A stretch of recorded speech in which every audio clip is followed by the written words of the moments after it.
Hello friend, स्वागत है आप सभी का हमारे इस यूट्यूब चैनल मेजर टारगेट पर। तो फ्रेंड, जैसा कि आपको पता है कि हम प्रत्येक रविवार यानी कि संडे को जो है ना क्लास 10 के सभी सब्जेक्ट का यहाँ पे मिक्स टेस्ट को लेते हैं। और यहाँ पे आपका है संडे, और संडे को यहाँ पे क्लास 10 के सभी सब्जेक्ट का यहाँ पे धमाकेदार टेस्ट को लेंगे। और जिनमें यहाँ पे 30% को सेलेक्ट किए, सभी सब्जेक्ट के निचोड़ पर्सन को सेलेक्ट करके लेके आए हैं। अगर आप ये 30% में से 28% का सही और सटीक आंसर देते हैं ना, तो हम आप समझ जाएंगे कि आपका तैयारी जो है ना काफ़ी ही अच्छी तरीके से चल रही है। तो फ्रेंड, इस टेस्ट को शुरू से लेकर आखिरी तक ज़रूर देखिएगा, क्योंकि ये जो 30 प्रश्न हम सेलेक्ट किए ना, ये सभी प्रश्न बहुत ही सिंपल प्रश्न है। आप जो है ना इजीली चुटकियों में सभी प्रश्नों का जवाब दे देंगे, उम्मीद करते हैं। ठीक है, तो इसीलिए क्लास को शुरू से लेकर आखिरी तक ज़रूर कीजिएगा। और यहाँ पे जितने भी क्वेश्चंस को सेलेक्ट किए ना, ये सभी प्रश्न आपका एनसीईआरटी के न्यू पैटर्न पर आधारित है, यानी कि जिस पैटर्न पर आपके एग्जाम में प्रश्न पूछे जाएंगे उसी पैटर्न पर हम लोग यहाँ पे क्वेश्चंस को सेलेक्ट किए जो एग्जाम में 100% लड़ेगा। ठीक है, आप यहाँ पे अपने पढ़ाइयों को जांचिए, इसलिए यहाँ पे टेस्ट को शुरू से लेकर आखिरी तक ज़रूर की दीजिएगा दोस्तों। और जिस भी विद्यार्थियों को यहाँ पे वेबसाइट पे जो ना डेली धमाकेदार टेस्ट चलता है, ठीक है, तो जिस भी विद्यार्थियों को मतलब ऑनलाइन टेस्ट देना या फिर ऑनलाइन पढ़ना है, ठीक है, या फिर ऑनलाइन पीडीएफ वगैरह डाउनलोड करना या फिर किसी भी तरह का यहाँ पे न्यूज वगैरह प्राप्त करना चाहते हैं, तो सिंपली आप मेरे व्हाट्सएप नंबर ले लीजिए। आप जो है ना व्हाट्सएप ग्रुप में जुड़ जाइए। ठीक है, व्हाट्सएप ग्रुप में जुड़ने से बहुत सारे बेनिफिट्स है। आपको पीडीएफ का लिंक मिलेगा, न्यूज का लिंक मिलेगा, और ऑनलाइन टेस्ट का लिंक मिलेगा, और यहाँ पे क्लास का लिंक मिलेगा। ठीक है, तो आप यहाँ पे जो है ना व्हाट्सएप ग्रुप में जरूर जुड़ जाइएगा। और दोस्तों, जो भी विद्यार्थी अभी तक वीडियो को लाइक नहीं किया ना, तो प्लीज़ दोस्तों जल्दी से फटाफट से वीडियो को लाइक कर दीजिएगा। और चैनल को अभी तक आप सब्सक्राइब नहीं किया ना, तो प्लीज़ दोस्तों जल्दी से फटाफट से चैनल को सब्सक्राइब भी कर लीजिएगा। साथ में बेल आइकन आएगा, इसे प्रेस करके ऑल पर जरूर सेलेक्ट कर लीजिएगा। तो चलिए शुरू करते हैं यहाँ पे आज के पहले नंबर प्रश्न से, जो कि बहुत ही धमाकेदार प्रश्न यहाँ पे देखने पा रहे हैं। प्रश्न एक रहा है कि जनसंख्या की दृष्टिकोण से विश्व में भारत का कौन सा स्थान है। बहुत ही सरल प्रश्न है। तो यहाँ पे आपको बताना है कि जनसंख्या की दृष्टिकोण से विश्व में भारत का कौन सा स्थान है।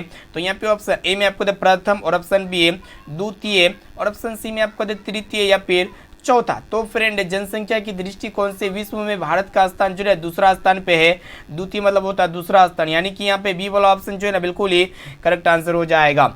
और दोस्तों, अगर आपके मन में ये भी तो आता होगा कि जनसंख्या की दृष्टिकोण से विश्व में यहाँ पे कौन सा स्थान जो है ना प्रथम स्थान पे है, तो चीन जो है ना प्रथम स्थान पे है। यानी कि यहाँ पे आपको याद होना चाहिए प्रथम स्थान पे कौन है दोस्तों, चीन, और दूसरा स्थान पे कौन है, भारत है।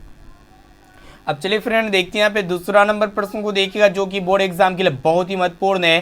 ठीक है, ये प्रश्न बहुत ही सरल है। आप कोशिश कीजिए कि एक एक क्वेश्चन का आंसर जो है लाइव चैट में कमेंट बॉक्स में कमेंट जरूर कीजिएगा। तो फ्रेंड, प्रश्न ये करा है कि यदि किसी त्रिभुज एबीसी में कोण ए का मान 90 डिग्री है, और यहाँ पे ए बी बराबर 12 सेंटीमीटर, बी सी बराबर 13 सेंटीमीटर, तो यहाँ पे ए सी भुजा का मान ज्ञात करें। काफ़ी सरल प्रश्न है। तो जब भी यहाँ पे 90 डिग्री दिखे ना, तो आपको समझ जाना पड़ेगा वो त्रिभुज है समकोण। कौन सा त्रिभुज है दोस्तों, समकोण त्रिभुज है। तो समकोण त्रिभुज कैसे बनता है, यहाँ पे जो ये होता है ना, ये ऊर्ध्वाधर होता है भुजा, और यहाँ पे ये जो लाइन होती है ना, ये दो भुजा इस प्रकार होते हैं। तो यहाँ पे देखिएगा कोण है क्या दोस्तों, समकोण है। तो यहाँ पे ए वाला कोण कितना डिग्री लेंगे, समकोण, यानी कि 90 डिग्री ले लेंगे। और यहाँ पे हम लोग इसको क्या लिखेंगे दोस्तों, बी लिख देंगे, और इसको हम लोग सी लिख देंगे। इजीली इतना आप कर सकते हैं, इसमें कोई दिक्कत नहीं है।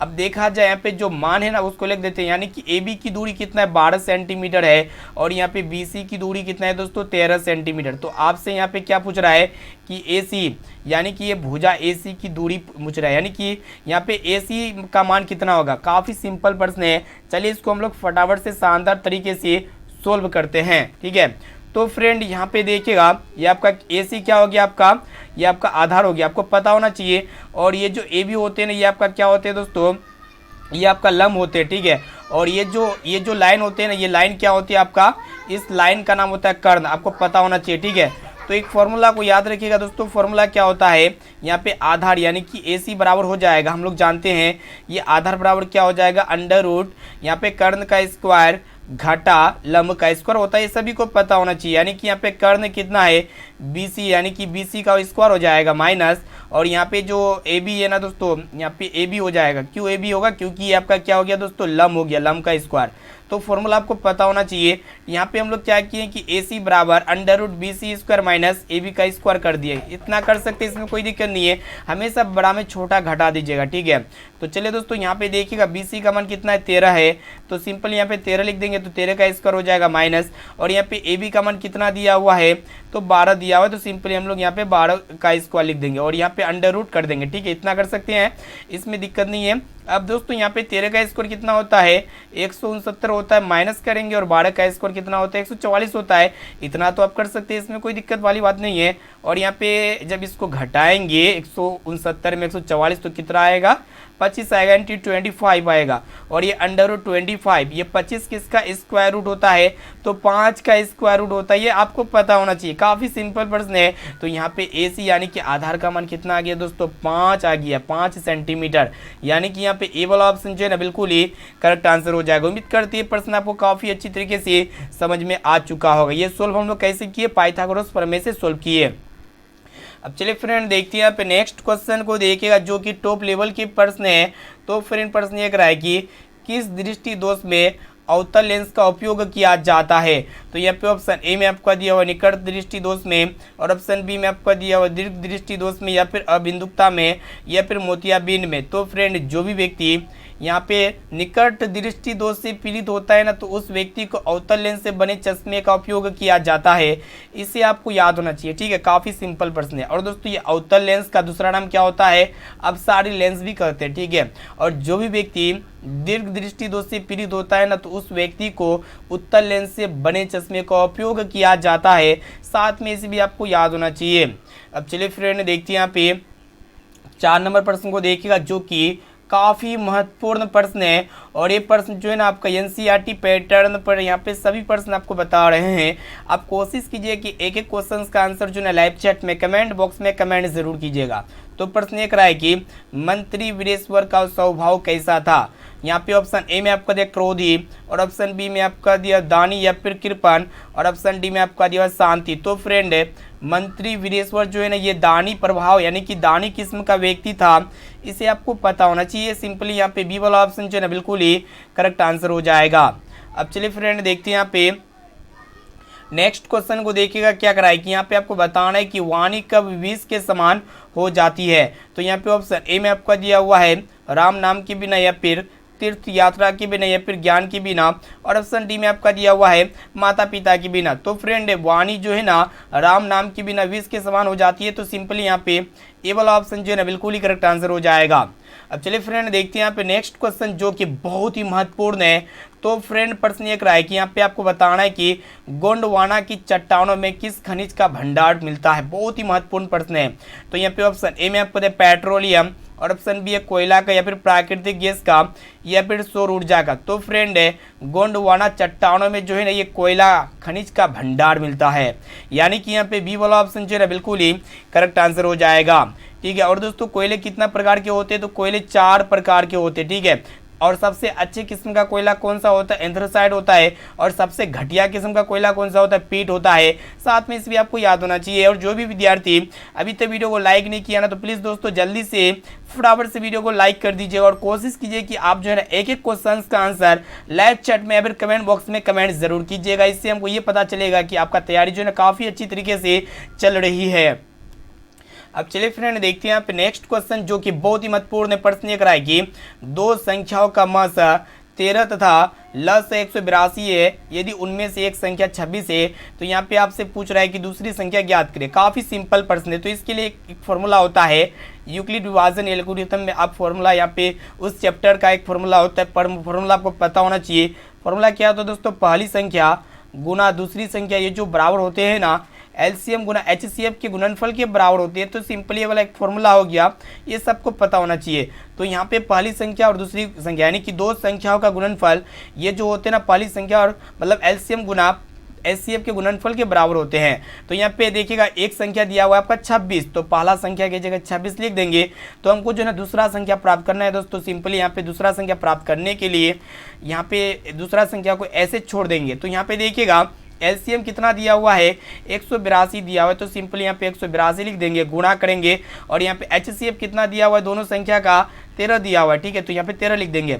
फिर यहाँ पे हम लोग क्या करेंगे कि ये 26 गुना में है तो राइट साइड में जाएगा, तो यहाँ पे दूसरी संख्या प्राप्त करने के लिए क्या करेंगे कि 182 गुना 13, और दोस्तों ये 26 गुना में तो इधर आएगा तो बट्टे के फॉर्म में चले जाएगा। इसको जब हम लोग काटेंगे तो 13 का 13, 13 दूना 26 हो जाएगा। फिर इसको हम लोग काटेंगे तो दोनों में 18, 2 1 का 2, तो यहाँ पे दूसरी संख्या प्राप्त हो चुका है 91, जो कि यहाँ पे ऑप्शन डी में आपका दिया हुआ है, यानी कि यहाँ पे डी वाला ऑप्शन जो है ना बिल्कुल ही करेक्ट आंसर हो जाएगा। उम्मीद करते हैं ये प्रश्न जो है ना आपको काफ़ी अच्छी तरीके से समझ में आ चुका होगा। तो फॉर्मूला पे ये बेस है प्रश्न है, ठीक है। तो यहाँ पे पहली संख्या गुना दूसरी संख्या बराबर एलसीएम गुना एचसीएफ, ये आपका हो गया। जब भी आपका यहाँ पे प्रश्न में पूछा जाए म से दिया हुआ रहेगा या फिर ल से दिया हुआ रहेगा, यानी कि इनमें से कोई 3 डाटा दिया हुआ रहेगा और 1 डाटा पूछेगा ना, तो सिंपली आपको ये फॉर्मूला को लिख देना है और आपका मैथ जो है ना बन जाएगा, ठीक है। अब चलिए फ्रेंड देखते हैं यहाँ पे नेक्स्ट क्वेश्चन जो कि काफ़ी महत्वपूर्ण है, और ये भी प्रश्न जो ना बोर्ड एग्जाम में 100% पूछे जाएंगे, ठीक है। इसलिए यहाँ पे ऐसे ऐसे क्वेश्चन को सेलेक्ट किए हैं जो आपके गत वर्ष में काफ़ी बार पूछा जा चुका है, यानी कि जब से एग्जाम हो रहा है ना, जब से एग्जाम हो रहा है और यहाँ पे जब से एग्जाम हो रहा है और 2021 तक जितने भी प्रीवियस ईयर में एग्जाम हुए, जितने भी क्वेश्चंस पूछे गए, बार बार रिपीटेड क्वेश्चन पूछे गए, वही क्वेश्चंस को आज के इस वीडियो में हम देख रहे हैं, मिक्स टेस्ट में सम्मिलित किए हैं। इसलिए टेस्ट जो है ना काफ़ी शानदार है, ठीक है। अब देखते हैं यहाँ पे नेक्स्ट क्वेश्चन क्या करा है कि किस दर्पण का प्रयोग मोटर गाड़ी के अग्रदीप में किया जाता है। तो यहाँ पे ऑप्शन ए में आपको दिया उत्तल दर्पण का या फिर अवतल दर्पण का, और ऑप्शन सी है समतल दर्पण का, या फिर इनमें से कोई नहीं। तो फ्रेंड आपको बताना है कि किस दर्पण का प्रयोग मोटर गाड़ी के दर्पण के अग्रदीप बोले तो हेडलाइट में किया जाता है। तो ये अवतल दर्पण का उपयोग जो ना दोस्तों मोटर गाड़ी के अग्रदीप में किया जाता है, यानी कि हेडलाइट में किया जाता है। यहाँ पे बी वाला ऑप्शन जो है ना बिल्कुल ही करेक्ट आंसर हो जाएगा। और दोस्तों एक प्रश्न ये पूछे आते हैं कि किस दर्पण का प्रयोग मोटर गाड़ी के साइड मिरर यानी कि पार्श्व पक्ष दर्पण के रूप में किया जाता है, तो वो होता है आपका उत्तल दर्पण। इसे आपको साथ में याद होना चाहिए, ठीक है। आप चलिए देखते हैं यहाँ पे नेक्स्ट क्वेश्चन। तो फ्रेंड देखिएगा प्रश्न ये कराए कि संसार में बच्चों का सच्चा रक्षक कौन होता है। तो यहाँ पे ऑप्शन ए में आपका दिया माता, और ऑप्शन बी है पिता या फिर भाई, और ऑप्शन डी में आपका दिया बहन। तो फ्रेंड संसार में बच्चों का जो सच्चा रक्षक होता है ना माताजी होते हैं, ये आपको पता होना चाहिए। काफ़ी सिंपल प्रश्न है, सभी को पता होना चाहिए। आप कोशिश कीजिए कि दोस्तों एक एक क्वेश्चन का आंसर जो है लाइव चैट में कमेंट बॉक्स में कमेंट जरूर कीजिएगा। देखते हैं यहाँ पे नेक्स्ट क्वेश्चन क्या कराए कि x² + 2x + 1 के शून्य ज्ञात करें। देखिएगा यहाँ पे एक मैथ प्रश्न है, शून्य यहाँ पे देखिएगा ये कौन सा बहुपद है, द्विघात बहुपद है, और द्विघात बहुपद का कितने शून्य होंगे, 2 शून्य होंगे। तो चलिए इसको हम लोग शानदार तरीके से इसका शून्य ज्ञात करते हैं। तो शून्य को कैसे ज्ञात करेंगे, जिसका शून्य ज्ञात करना होगा ना, तो सबसे पहले इसको एक बार उतार लीजिए।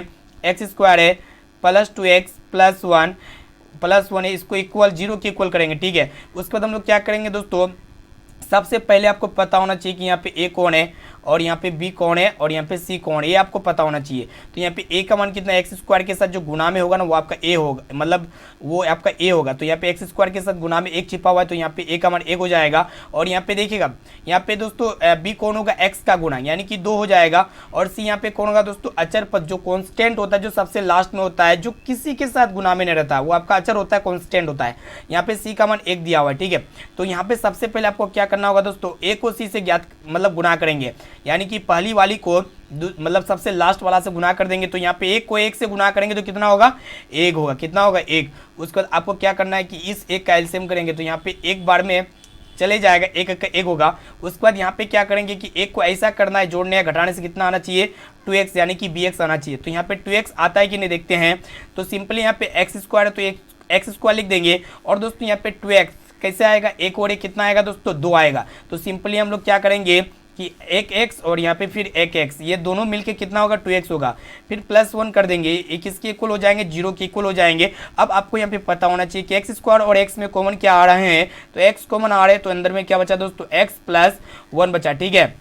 फिर इसी प्रकार यहाँ पे प्लस, और यहाँ पे x और x + 1 में कुछ भी कॉमन नहीं आ रहा है, तो एक को ऐसे छोड़ देंगे। तो यहाँ पे सिंपली हम लोग क्या लिखेंगे, x + 1 लिख देंगे, इसको 0 के बराबर कर देंगे, ठीक है।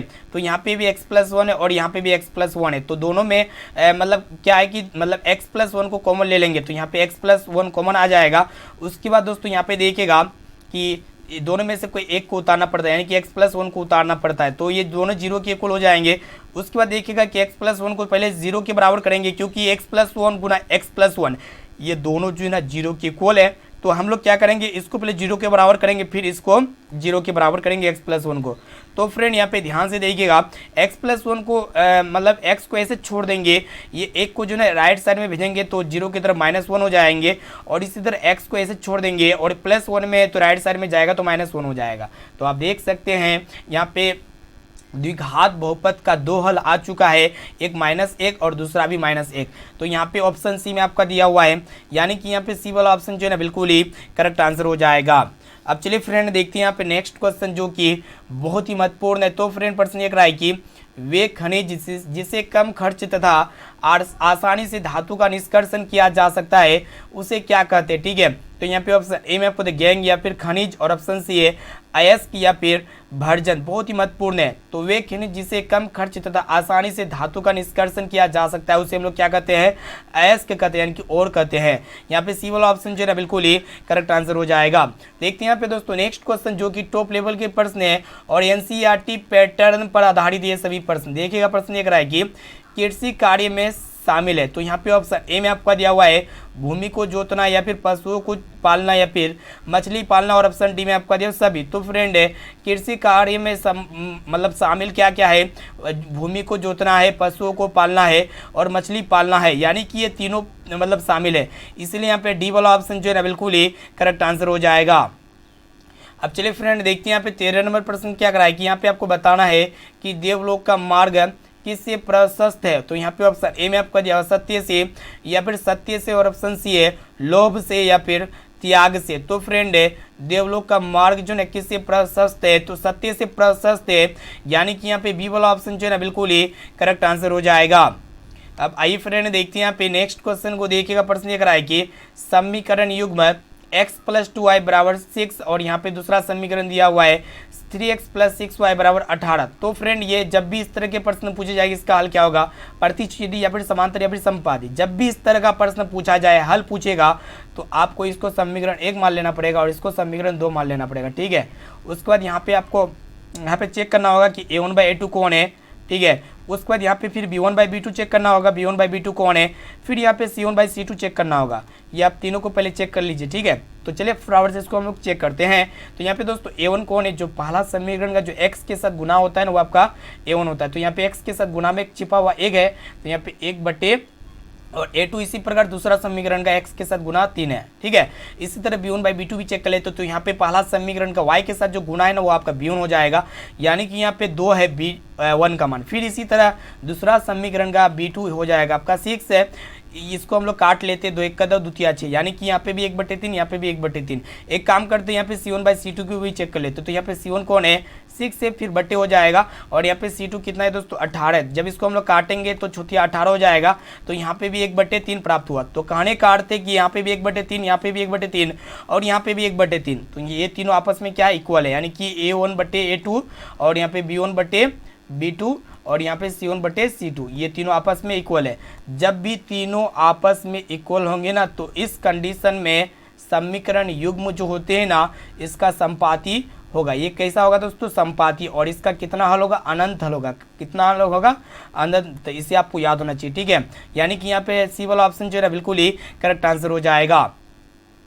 अब चलिए फ्रेंड देखते हैं यहाँ पे 15 नंबर प्रश्न जो कि बहुत ही महत्वपूर्ण है और मैथ का प्रश्न है, ठीक है। इसको अच्छी तरह से याद कर लेना है। प्रश्न ये रहा है कि cosec 90 degree minus theta into sine 90 degree minus theta ये किसके इक्वल है, किसके बराबर है। तो सबसे पहले फटाफट से हम लोग कोसेक 90 डिग्री माइनस थीटा है ना, आपको पता होना चाहिए, क्या पता होना चाहिए कि कोसेक 90 डिग्री माइनस थीटा ये किसके इक्वल होते हैं, ये आपका जो है ना सेक थीटा के इक्वल होते हैं। किसके इक्वल होते हैं दोस्तों, सेक थीटा के इक्वल होते हैं। तो यहाँ पे हम लोग सेक थीटा लिख सकते हैं, इंटू करेंगे, और साइन 90 डिग्री माइनस थीटा ये किसके इक्वल होंगे दोस्तों, कोस थीटा के इक्वल होंगे, ये आपको पता होना चाहिए। और दोस्तों यहाँ पे सेक थीटा को हम लोग कैसे लिख सकते हैं, 1/कोस थीटा लिख सकते हैं, ठीक है।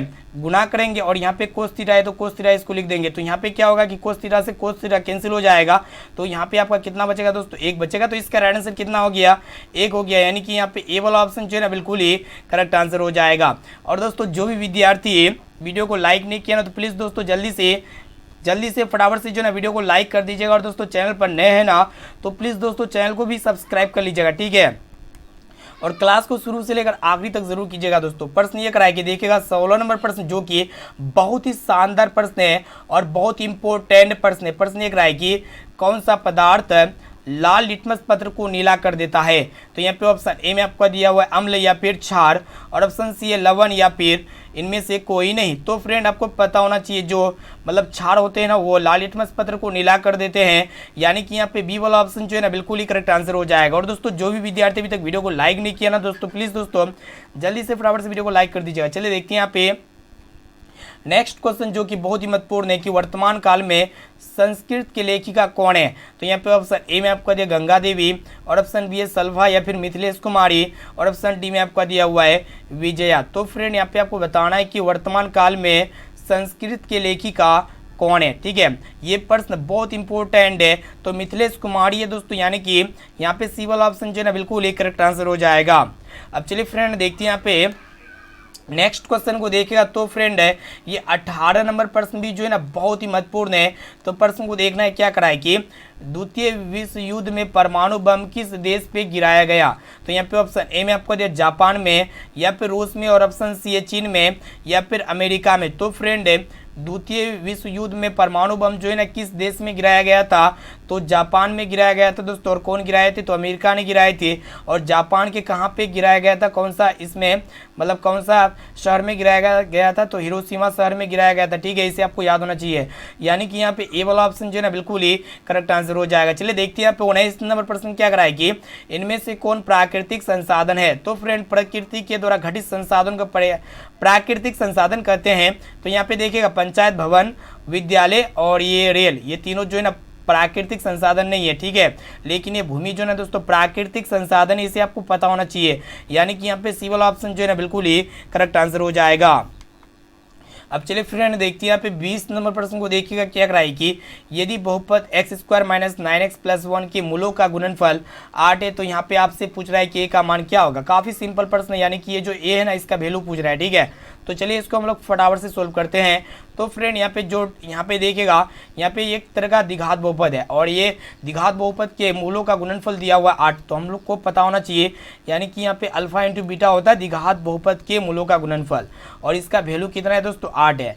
तो फ्रेंड आपको पता होना चाहिए कि अल्फा इंटू बीटा बराबर क्या होता है C/A होता है, ये फॉर्मूला होता है, ठीक है। तो अल्फा इंटू बीटा का मान कितना है दोस्तों 8 दिया हो तो 8 लिख देंगे। तो यहाँ पे C का मान कितना A है तो यहाँ पे A लिख देंगे बटे, और ये A जो होते हैं ना ये x² के साथ जो गुना में ना वो आपका A होंगे। तो यहाँ पे A का मान कितना हो जाएगा 1 हो जाएगा। इसको हम लोग क्या करेंगे त्रिगुणा करेंगे, तिरछा तिरछी गुणा करेंगे, कुछ इस प्रकार गुणा करेंगे, ठीक है। तो यहाँ पे 8 को जब 1 से गुणा करेंगे तो 8 हो जाएगा, फिर यहाँ पे a को 1 से गुणा करेंगे तो a हो जाएगा। तो यहाँ पे a का वैल्यू कितना आ गया 8 आ गया, जो कि यहाँ पे सी ऑप्शन में दिया हुआ है, यानी कि यहाँ पे सी वाला ऑप्शन जो है ना बिल्कुल ही करेक्ट आंसर हो जाएगा।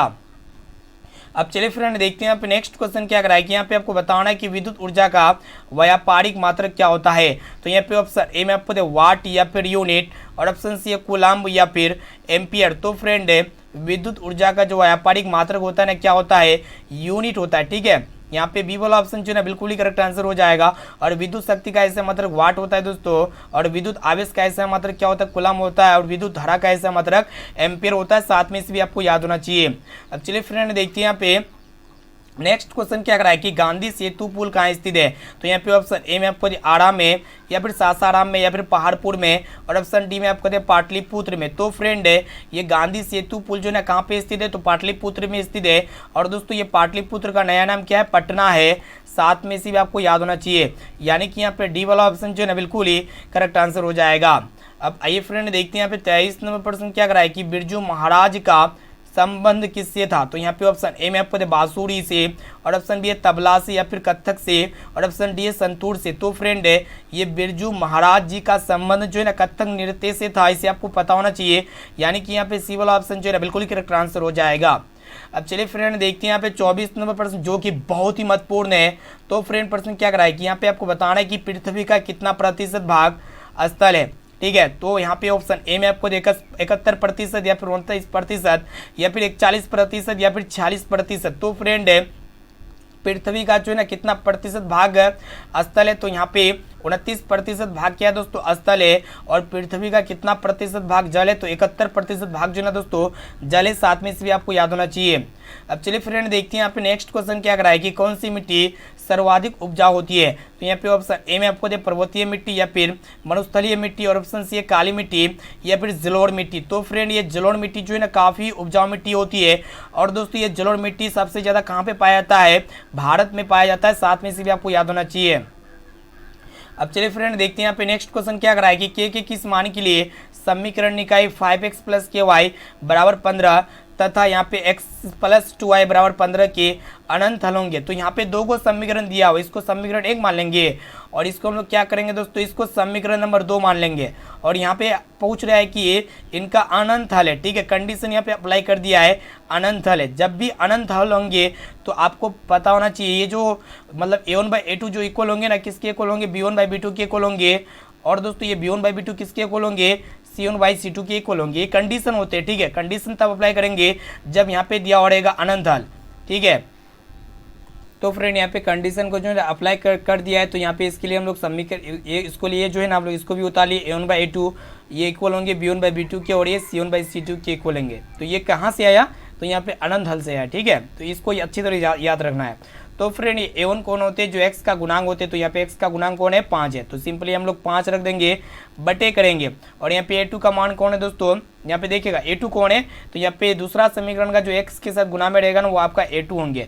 तो यहाँ पे आपका 1 है, इसमें ये इक्वल होंगे b1/b2 के। तो यहाँ पे b1 को देखा जाए तो b1 का मान कितना दिया हुआ है, k दिया हुआ है, तो k बटे, और दोस्तों ये b2 कौन है दोस्तों, यहाँ पे y के साथ जो गुणा में रहेगा ना वो आपका b2 हो जाएगा, यानी कि 2 हो जाएगा बराबर, और c1/c2 कर देंगे। तो यहाँ पे c1 का मान कितना दिया हुआ, 15 दिया हुआ है, तो 15 बटे, और यहाँ पे देखिएगा c2 का मान कितना दिया हुआ, 15 दिया हुआ, ठीक है।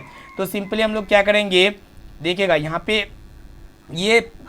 पे दोस्तों यहाँ पे हम मेरा जो नहीं ये वाला जरूरत है, तो इसको हम लोग क्या करेंगे, इसको इसके इक्वल कर देंगे, यानी कि 5/1 ये इक्वल होंगे k/2 के, ठीक है। तो सिंपली हम लोग क्या करेंगे, k को 1 से गुना करेंगे तो k हो जाएगा, और यहाँ पे 5 को 2 से गुना करेंगे तो 5 गुना 10 हो जाएगा। तो यहाँ पे k का मान कितना आ गया दोस्तों, 10 आ गया। तो यहाँ पे बी वाला ऑप्शन जो है ना बिल्कुल ही करेक्ट आंसर हो जाएगा। चलिए देखते हैं यहाँ पे नेक्स्ट क्वेश्चन की तरफ बढ़ चलती है, जो कि टॉप लेवल के प्रश्न है, इसलिए अब यहाँ पे आप कोशिश कीजिए कि एक एक क्वेश्चन का आंसर जो है दोस्तों लाइव चैट में या कमेंट बॉक्स में कमेंट जरूर कीजिएगा। चलिए देखते हैं यहाँ पे नेक्स्ट क्वेश्चन क्या कराएगी। यहाँ पे प्रश्न ये है कि कौन सी गैस वैश्विक ऊष्मन के लिए उत्तरदायी है। तो यहाँ पे ऑप्शन ए में आपको देखो कार्बन डाइऑक्साइड गैस, या फिर ऑक्सीजन गैस, या फिर क्लोरीन, यहाँ पे देखिएगा नाइट्रोजन गैस, या फिर क्लोरीन। तो फ्रेंड है वैश्विक ऊष्मन के लिए जो उत्तरदायी गैस होते हैं ना कार्बन डाइऑक्साइड गैस होती है, जिसको हम लोग क्या कहते हैं, CO2 कहते हैं। और दोस्तों ये वायुमंडल में CO2 यानी कि कार्बन डाइऑक्साइड गैस कितने प्रतिशत पाए जाते हैं, तो 0.03% पाए जाते हैं, इसे आपको याद होना चाहिए। और ये ऑक्सीजन गैस कितने प्रतिशत पाए जाते हैं, तो यहाँ पे लगभग 21% ऑक्सीजन गैस पाए जाते हैं वायुमंडल में, और यहाँ पे नाइट्रोजन जो है ना दोस्तों 78% पाए जाते हैं, ठीक है, इसे आपको याद होना चाहिए। तो ये सभी बातों को आप लोग ध्यान से देखिएगा। चलिए देखते हैं यहाँ पे नेक्स्ट क्वेश्चन, जो कि टॉप लेवल के प्रश्न है, और ये भी प्रश्न जो ना बोर्ड एग्जाम के लिए बहुत ही महत्वपूर्ण है। प्रश्न ये करा है कि पिताजी ने बाजार से कितनी मछलियाँ खरीदे थे। तो यहाँ पे ऑप्शन ए में आपको 2 या फिर 3, और ऑप्शन सी है 4 या फिर 5। तो फ्रेंड है पिताजी ने बाजार से जो ना 3 मछलियाँ खरीदे थे, इसे आपको याद होना चाहिए, यानी कि यहाँ पे बी वाला ऑप्शन जो है बिल्कुल ही करेक्ट आंसर हो जाएगा। अब चलिए फ्रेंड देखते हैं यहाँ पे नेक्स्ट क्वेश्चन क्या कराया कि यहाँ पे पूछ रहा है कि रेड डाटा बुक क्या है। तो ये रेड डाटा बुक क्या होते हैं, मतलब यहाँ पे देखिएगा कि विलुप्त हो रहे प्रजातियों की सूची है, ठीक है। तो यहाँ पे धीरे धीरे क्या होती है कि प्रजातियाँ विलुप्त हो रहे भारत से, और जो भी प्रजातियाँ विलुप्त होते ना तो उसे रेड डाटा बुक पे नोट किया जाता है, ठीक है, इसे आपको याद होना चाहिए। तो रेड डाटा बुक क्या होते हैं, विलुप्त हो रहे प्रजातियों की सूची होते हैं, यानी कि यहाँ पे ए वाला ऑप्शन जो है बिल्कुल ही करेक्ट आंसर हो जाएगा। अब चलिए फ्रेंड देखते हैं यहाँ पे नेक्स्ट क्वेश्चन, जो कि टॉप लेवल के प्रश्न है, और ये भी प्रश्न जो ना बोर्ड एग्जाम में पूछे जाएंगे। क्या कराए कि रासायनिक अभिक्रिया के फलस्वरूप जो पदार्थ बनता है उसे हम लोग क्या कहते हैं। काफी सिंपल प्रश्न है। तो यहाँ पे ऑप्शन ए में आपको अभिकारक या फिर गैंग, और ऑप्शन सी अशुद्धि या फिर प्रतिफल। तो फ्रेंड है रासायनिक अभिक्रिया के फलस्वरूप जो पदार्थ बनते ना तो उसको हम लोग यहाँ पे बनता है, जो पदार्थ बनता है उसको हम लोग क्या कहते हैं दोस्तों, प्रतिफल कहते हैं या फिर प्रोडक्ट कहते हैं, ठीक है, आपको पता होना चाहिए। यानी कि यहाँ पे डी वाला ऑप्शन जो है ना बिल्कुल ही करेक्ट आंसर हो जाएगा। तो फ्रेंड यहाँ पे जो है ना आप लोगों का क्लास 10 के सभी सब्जेक्ट का यहाँ पे मिक्स प्रश्न का टेस्ट ले चुके हैं, और ये आपका टेस्ट कैसा रहा आप हमें कमेंट करके बताइएगा कि ये 30% में से आप पहले से कितना प्रश्न का श्योर सटीक आंसर याद था। इसका जवाब जो है ना आपको इसी वीडियो में कमेंट करके बता देना है, ठीक है। और जो भी विद्यार्थी अभी तक वीडियो को लाइक नहीं किया तो प्लीज़ दोस्तों जल्दी से फटाफट से वीडियो को लाइक कर दीजिएगा। और इनके साथ साथ ये SW क्वेश्चन का आंसर क्या लगता है कि 2x + 3, यहाँ पे 2x + 3 का शून्य ज्ञात करें। तो काफ़ी सिंपल प्रश्न है, ठीक है। जो विद्यार्थी दिल से पढ़ाई करते हैं ना तो वही इसका कमेंट दे पाएंगे, ठीक है। तो जल्दी से फटाफट से इसका कमेंट बॉक्स में कमेंट जरूर कीजिएगा। और वेबसाइट पे जो ना धमाकेदार टेस्ट ऑनलाइन चल रहा है, तो जल्दी से जाके आज का ऑनलाइन टेस्ट को दे दीजिएगा दोस्तों। फिर मिलते हैं यहाँ पे नेक्स्ट क्लास में। आज के लिए इतना ही दोस्तों।